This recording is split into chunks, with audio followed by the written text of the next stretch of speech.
Right, muri yeZimbabwe kusangana kwatiri kuita zvekare pano paHadzira 263 pari pachange ndichikuzivisai manews updates ezvinhu zviri kuitika munyika yedu yeZimbabwe.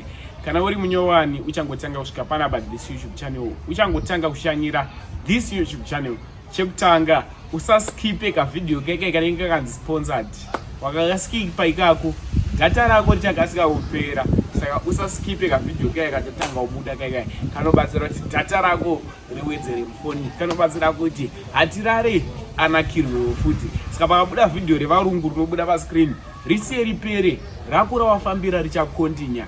Vidhio randandozvara muzuva ranhasi vidhio iro remurume uyo akasungirwa iye kubika sadza muguta reHarare. After asungirwa kubika sadza, interview boom, ndaone interview esemjona interview wapedza kuona interview yake chibwa like this video, usaskipe ka video ke varungu kaya much love. Right, makadi muri yeZimbabwe indonzi Fagio Marowa nasindina baba Inskata baba stando zarishi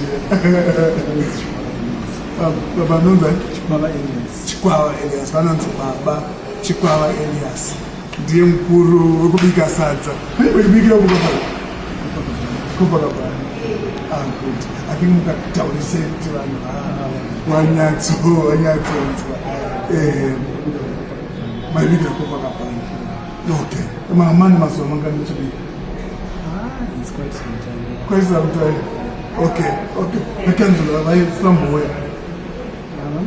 Vaiwe chingo dzatinakuwa chitarisausa maibika sadza nechi? For now, ndakambotanga kuita matiba. Matiba. But I just realized that matiba. Hakutodiwa nekasadza? Kudiwa nekasadza. And with time, because matiba a good margin. Okay. Clientele yangu. Ndangotengesa $1. Saka ndakazoona kuti profit margin yatiba tichitengesa $.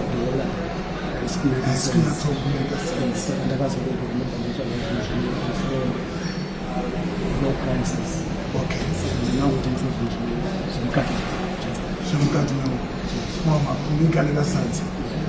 okay. So my clients are going to clientele, most of them are one on the street. Okay. One on the street. Wow. My big and well. 6. What's our mom? 6 months. 6 months. No, and that's actually. Woman, Sigashanda was hand. All right. So tell me the day that what happened?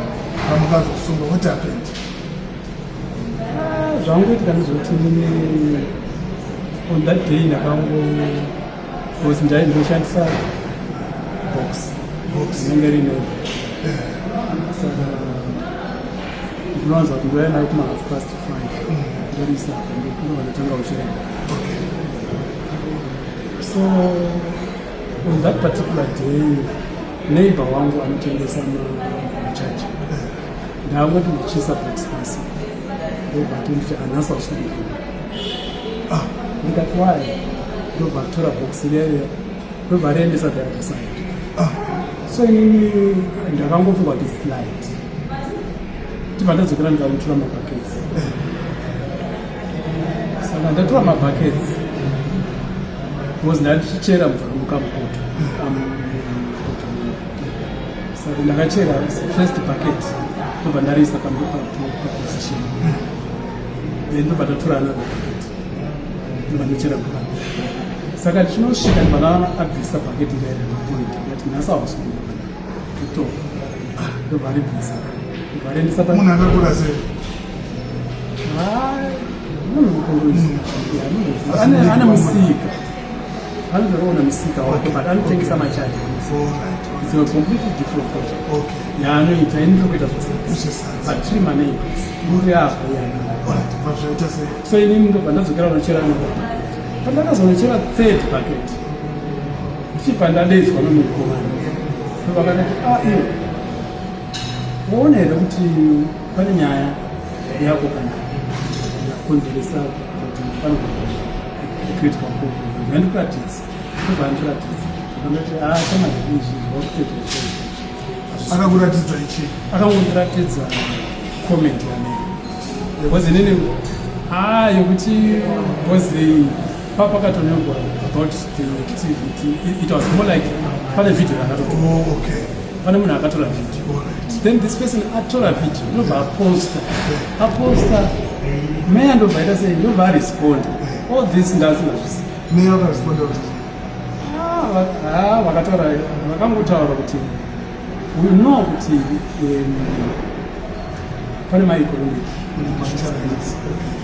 but we cannot accommodate this.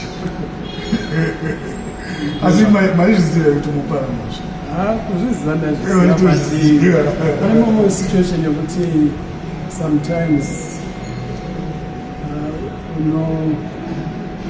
because inini hangu personally there's one thing andikwanisi that's one thing okay besides makatanga kupinda rini mstreet kutanga kuita zvekubika izvi zvatova it's almost 2 years okay pane mumwe munhu akaisa comment yekuti muri teacher how true is that by profession meaning kuti makatodzidzira basa reuticha okay alright muri yenyu akakura sei ngaona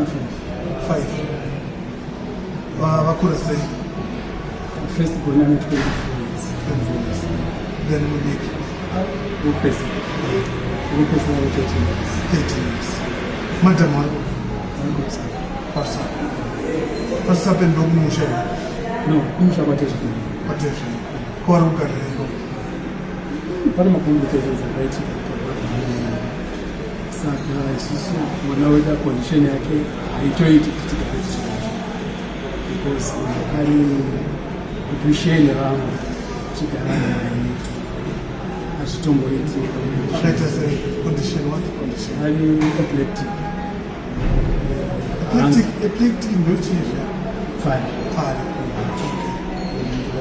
hanzo akazvarwa akadaro no akangoita mafits okay ane 4 years taitoita zvakati and we had to come to Harare for some time tichizama kuti parina takatogara almost a month okay but things change so like hanzo hatauri akwanisi kutoita ega saka mai vanozvikwanisa here izvozvo apo mukomana matane 24 years is 23 zvakatongooma but there are certain things zvamunotongogamuchira kuti ndozvazvitora and name is no option because mimi sababa ndigare pamba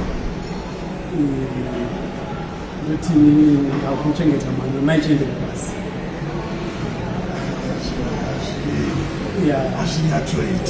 I can feel the reason yekuti munhu anzwe kuti ndiri baba ndipinde mstreet ndingoita zvamunokwanisa I can feel the reason for that okay saka mapinda mustreet masungwa maenda kumapurisa makaenda kumapurisa matora nemapurisa matora navanekati nevanekati ndo vakandititera okay abva vaita sei what happened vanga vaine hasha zvauri kuita izvizvi okay vachiteerawo mashoko zvakatobata midnight around 12 zvitutazotorara madzimai nekuda kwavo apo variwo honest it was you could feel kuti vakaafekta nazvo ndizvozvo sevashandi kana achiitawo basa rake ane maparameters ake anofanira achengetedza saka kana zvikasvikawo kuattention yemunhu kuti ari kuregera zvichiitika zvinotomuafektiye basa rake ndizvozvo maybe vaingonditenderawo maybe unozonzwawo tsinzi because tendirawo musunga kutegeni okay saka for them kwavari zvinhu I understand. That's why they did end up- Ininiwo personal ndotozwisisa nyaya yemutemo, ndotozwisisa nyaya yemabylaws maitotyora zvenyu mutemo, but we liked, takafarira inini mamwe mazimbabweans akatarisa, takafarira kwete kupara mhosva kwenyu but kuti murume varume vazhinji vamwe vacho vanotogara kumba votanga kushandirwa nevakadzi vamwe ndo vanoenda kunopara mhosva kunoubata ekuchaiko, vamwewo ndo vanonoromba nekuita zvinhu zvakashata kuti vava nemari yekuti mhuri rarame, but mimi choose kuti mune nzira dzakanaka. Of course pekuitira ndo pazenge pakapotsa zvavo, but we appreciate you and tinotoona kuti muri a better business person. Ndokusaka isu takati tinoda kukuregistira ikampani then toita zvinhu zviri formal. Mwari vachitendera toda kuti muite nzvimbo penyu patinonouya tichidya mabhonzo, makamaronga mushe makaronga mazondo nechine timbo nenyu iyoyo yamunofarira yamunokwanisa toya tichidya ipapo neboys vese nevarume vese, because murume us as men we are going to support you.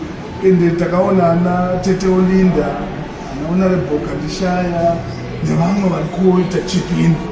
Pane vamwe vakatotaura kuti handikuzokupai, ana Mukoma Carlos vakati ndikukupai 20 beds dzekuti mutange basa iroro, and vakawanda vari kutaura kuti tichakupai zvekutangisa magastofu nechii. We thank God, and indi kufunga kuti inguva yenyu dziri pamazuva enyu, saka ndinokumbirisa kuti tikwanise kuti